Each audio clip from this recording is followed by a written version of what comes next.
Olá, meus irmãos, eu sou o PH Pereira, do canal Teologizando, ok? Dando sequência à nossa pequena série sobre a questão das caricaturas que as pessoas fazem do calvinismo, ok? E para esta feita eu gostaria de pensar um pouquinho juntamente com os senhores acerca de uma outra caricatura que as pessoas fazem pelo fato de desconhecer o que o calvinismo realmente ensina.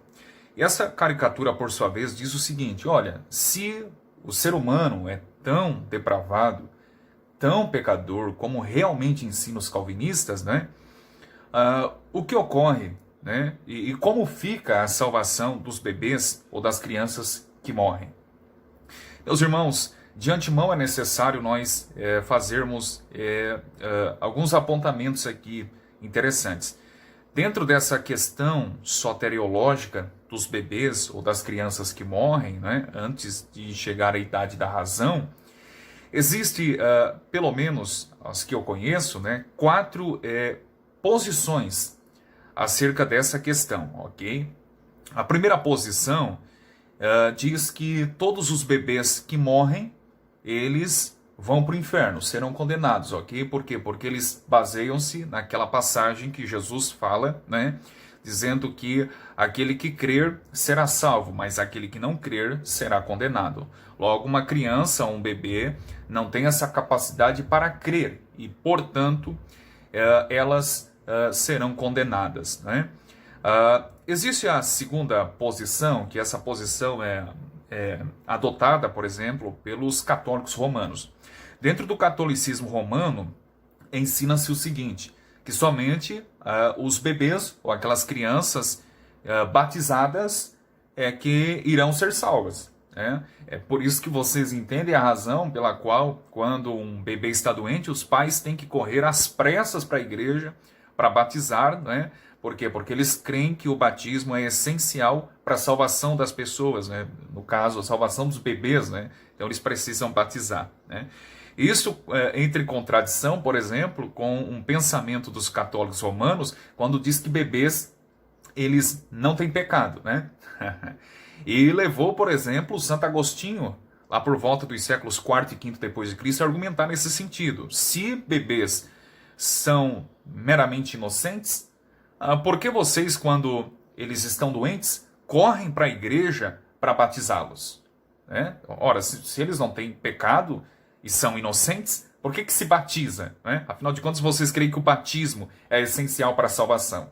Então, para um romanista, somente os bebês batizados, ou as crianças batizadas, né, é que irão ser salvas. Ok? A terceira posição ensina o seguinte, que somente aquelas crianças que fazem parte da aliança, isto é, os filhos dos crentes, é que irão ser salvos.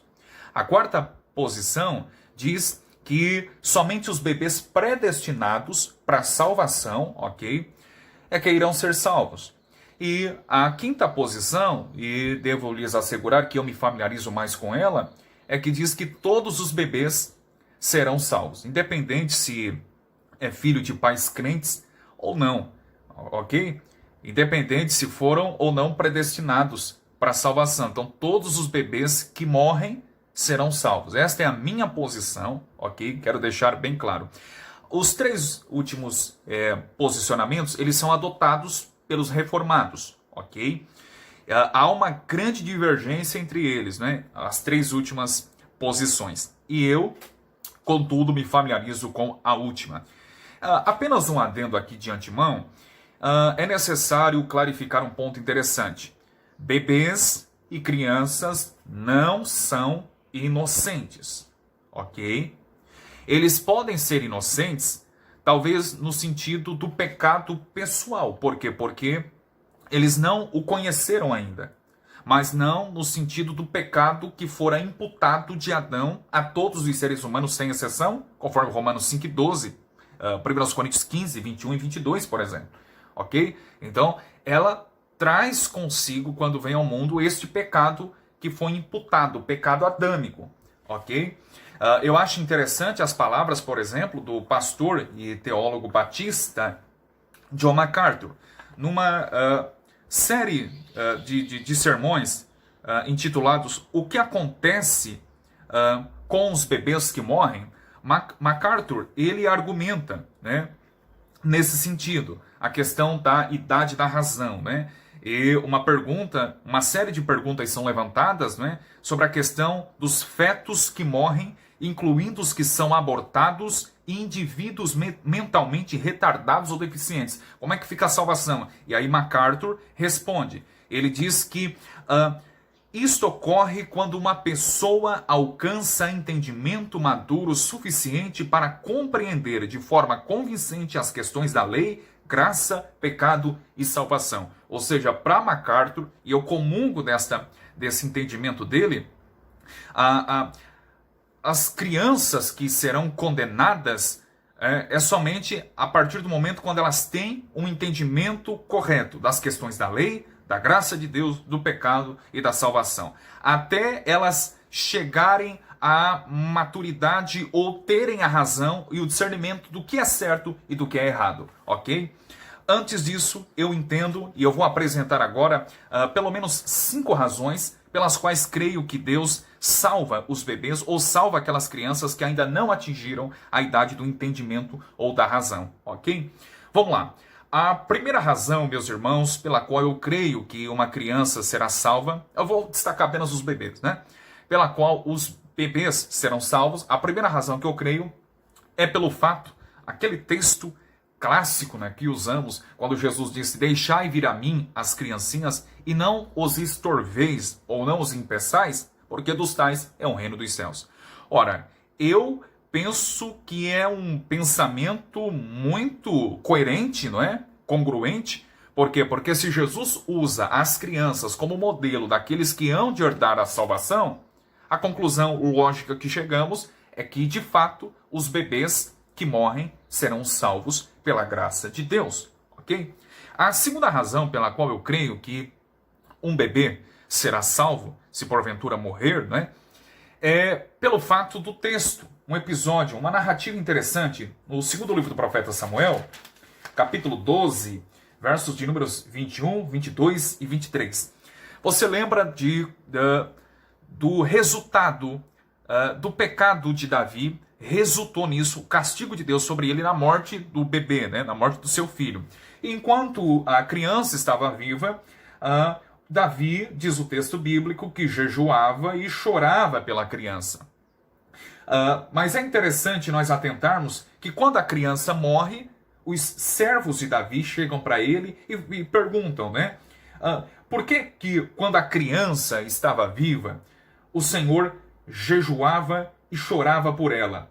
E aí Davi vai responder, no verso de número 22, enquanto ela estava viva, eu jejuava e chorava, porque dizia, quem sabe se o Senhor se compadecerá de mim e viva a criança? Agora, olha o verso 23, porque quando o bebê morre, ele para de jejuar e para de chorar. Olha o verso 23, porém agora que é morta, por que jejuaria eu agora? Poderei eu fazê-la mais voltar? Eu irei a ela, porém ela não voltará para mim. Davi está dizendo que enquanto a criança estava viva, ele jejuava e chorava. Contudo, quando ela morreu, ele parou de jejuar e parou de chorar. Ok? Mas, curiosamente, a Bíblia também trata sobre a morte de um outro filho de Davi, chamado Absalão. Em 2 Samuel, capítulo 18, verso de número 33, quando Davi soube da notícia que Absalão estava morto, Davi levanta um lamento por esta notícia triste, dizendo, meu filho Absalão, meu filho Absalão, quem me dera que eu morrera por ti, Absalão, meu filho, meu filho.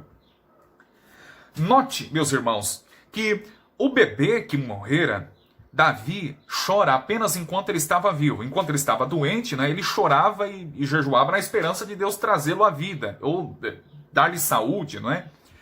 Porém, quando o bebê morre, ele para de jejuar e para de chorar.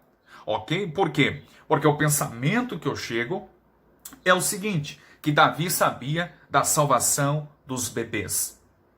Sabia perfeitamente que bebês que morrem serão salvos pela graça de Deus. Mas, olha o contraste com outro filho de Davi chamado Absalão, que morrera, e a Bíblia diz que Absalão morrera por causa do pecado da rebeldia contra o próprio pai. Mas quando Davi ouve a notícia que seu filho Absalão morreu, ele, diferentemente do bebê, né, que quando percebe que ele morre para de chorar, aqui no caso de Absalão, ele chora, ele vai lamentar. Ele vai prantear, por quê? Porque ele sabia que o seu filho, já na fase adulta, tendo entendimento do certo e errado, e mesmo assim morreu em seus pecados. Davi entendia que há salvação sim para os bebês que morrem, ok? Uma terceira razão pela qual eu creio que bebês que morrem são salvos é com base na lista de pecados em Apocalipse 20.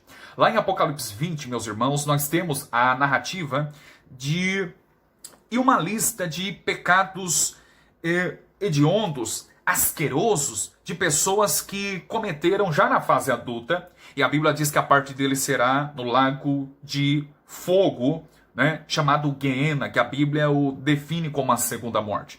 Note que aqueles pecados listados, como por exemplo feitiçaria, como por exemplo prostituição, enfim, os pecados listados ali são pecados cometidos somente por pessoas na fase adulta. Não são cometidas, por exemplo, por bebês. Né? Bebês ainda não cometeram aqueles tipos de pecados. Logo, a condenação é somente para aquelas pessoas adultas e que já têm o discernimento do que é certo e o que é o errado. Os bebês ainda não têm esse entendimento. A quarta razão pela qual os bebês que morrem são salvos, que eu creio, né? É exatamente por causa do episódio lá da cidade de Nínive. Vocês sabem, Jonas foi enviado, pregou a grande cidade de Nínive, né? E uma das razões pelas quais Deus não destruiu a cidade, o próprio Deus declara dizendo: eu não vou destruir a cidade por amor, por misericórdia de 120 mil pessoas ali.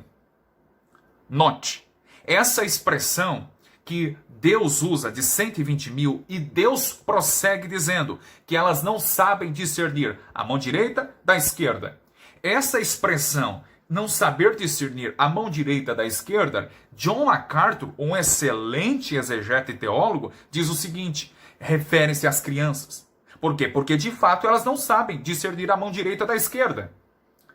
Então Deus foi compassivo, uma das razões pelas quais ele foi compassivo em não querer destruir a cidade de Nínive, né? Foi exatamente por causa das 120 mil, que segundo a concepção e o entendimento de MacArthur, por causa das 120 mil crianças ou bebês que ainda não tinham entendimento de discernir a mão direita da esquerda. Deus se compadeceu em razão daquelas crianças ou daqueles bebês. Uma quinta razão pela qual eu creio, meus irmãos, que bebês que morrem são salvos pela graça de Deus, é exatamente por causa de Apocalipse 5, verso 9. Em Apocalipse 5, verso 9, nós temos um texto bem interessante que fala sobre pessoas de todas as partes do mundo que foram compradas pelo sangue de Jesus, ok? E a Bíblia fala sobre línguas, povos, nações, mas a Bíblia também usa a expressão tribos, ok? A Bíblia fala de pessoas que foram compradas pelo sangue de Jesus, pessoas de tribos. Se nós partirmos do entendimento que uma pessoa só será salva por meio da exposição e da pregação do Evangelho da graça de Deus, conforme Paulo deixa claro em Romanos 10, por exemplo, se nós comungamos e partimos desse entendimento que só serão salvas as pessoas que ouviram o Evangelho e creram no Evangelho, mas nós sabemos também que há tribos que não foram evangelizadas. Nós sabemos que há tribos que não ouviram o Evangelho, nem sequer ouviram falar do nome de Jesus. Se nós entendemos que há tribos que nunca foram evangelizadas, e nós entendemos que a única forma de ser salvo é por meio do Evangelho de Cristo, então o pensamento lógico que chegamos é que nessas tribos houve crianças e houve bebês que não ouviram o Evangelho, mas Deus os salvou. Ok? Homens que foram comprados das tribos. E nós entendemos que houve crianças e bebês nesses lugares. E eles, desta forma, então, foram salvas por Cristo. Porque, biblicamente falando, a única forma de se conhecer a Cristo é através da exposição da palavra. E nós sabemos que há tribos que nunca foram evangelizadas. Eu creio que são boas razões pelas quais devemos entender que sim, Deus salva as nossas crianças e os bebês que morrem. Ok? Meus irmãos, esse não é um entendimento apenas meu e não foi apenas argumentos teológicos e bíblicos, mas eu gostaria de apresentar para vocês que eu não estou sozinho nessa empreitada, ok? Mas calvinistas do passado, né, ensinaram exatamente isso, que Deus salva os bebês, ok? Veja, por exemplo, eu vou comprovar aqui historicamente também, o que disse R.C. Sproul, que era um grande calvinista, ok?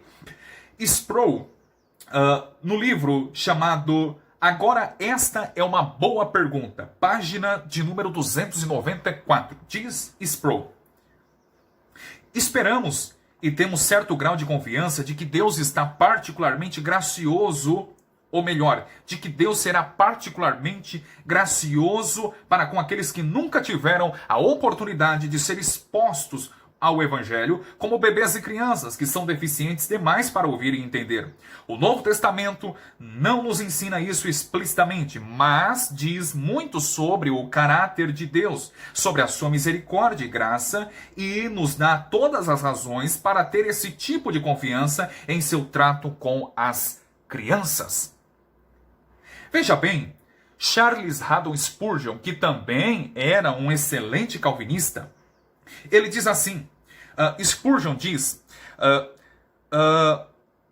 no livro Sermões de Spurgeon, intitulado esse sermão, Exposição das Doutrinas da Graça, volume 7, citado na série de sermões de John MacArthur, que eu acabei de destacar aqui, o que acontece com bebês que morrem. MacArthur cita Spurgeon, diz assim: dentre as graves falsidades que são proferidas contra os calvinistas, está a calúnia perversa de que nós afirmamos a condenação dos pequeninos. Ora, mentira mais vil jamais foi proferida. Pode ser que tenha existido em algum lugar, em algum canto da terra, um patife ou um criminoso, né, que ousasse dizer que há crianças no inferno, mas nunca me deparei com ele, nem com alguém que jamais tenha visto tal pessoa. Dizemos que a Bíblia fala pouco a respeito dos pequeninos e, portanto, onde a Bíblia é reconhecidamente escassa, homem algum pode determinar dogmaticamente. Todavia, penso que fala em nome de todo o corpo, ou seja, de todos os calvinistas, não é?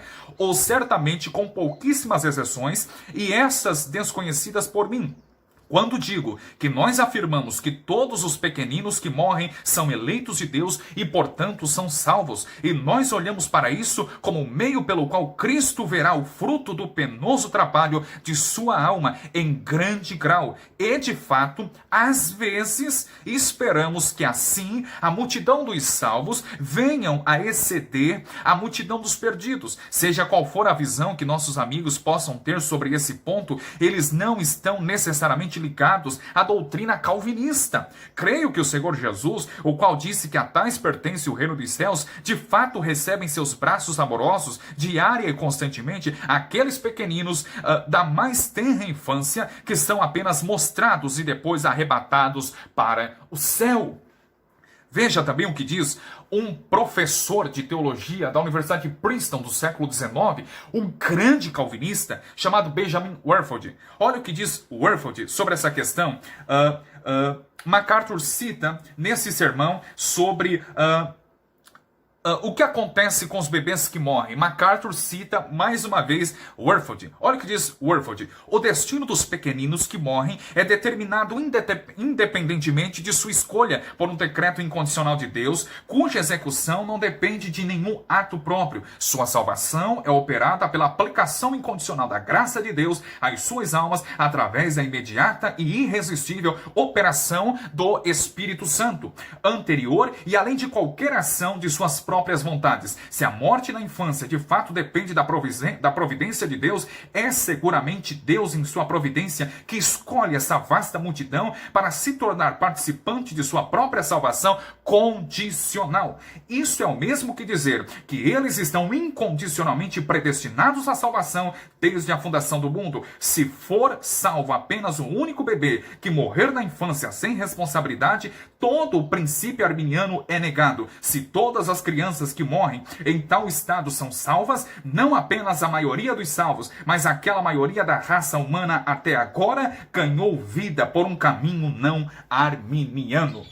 Veja bem, grandes calvinistas entendiam que, embora o homem sendo depravado, eles entendem que os bebês que morrem são salvos pela graça de Deus. Ok, meus irmãos, eu espero ter elucidado essa questão mais uma vez, ok? Devo lembrar aos senhores que a nossa meta de chegar até 3.000 inscritos, nós já estamos quase lá, e eu conto mais uma vez com a ajuda dos senhores e agradeço por toda a divulgação. Ok, meus irmãos? Nós daremos sequência. Abraço.